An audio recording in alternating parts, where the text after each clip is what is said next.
அசோதருக்கும் அதை அடுத்து உண்டான பகுதிக்கும் காபாவுடைய வாசலுக்கும் இடையில் உண்டான பகுதி முல்தசம் என்று நாம் சொல்வோம். அந்த முல்தசம் என்கிற பகுதியில் நம்முடைய நெஞ்சை அப்படியே அணைத்து கொஞ்ச நேரம் அப்படியே கிடக்கிறோம்.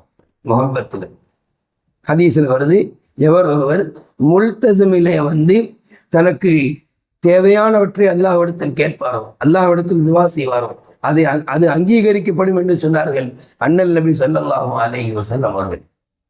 மேலான பெரியவர்களே, அப்படியானால் இஹ்ராமிலே அல்லாஹ்வினுடைய அன்பை வெளிப்படுத்தும் விதமாக நாம் எளிய உடைக்கும் எளிய நடைக்கும் நாம் மாறுகிறோம். தவாஃபிலே அல்லாஹ்வினுடைய காதலை வெளிப்படுத்தும் முகமாக அவனுடைய ஆலயத்தை சுத்தி சுத்தி வருகிறோம். அவனுடைய வாசலை முத்தமிடுகிறோம். அவனுடைய அந்த முல்தசம் என்கிற பகுதியோடு நம்முடைய நெஞ்சை அணைத்து கொஞ்ச நேரம் அப்படியே கிடக்கிறோம். என்ன புரிகிறது நமக்கு? இதன் முழுக்க வெளிப்படுவது அல்லாஹ்வின்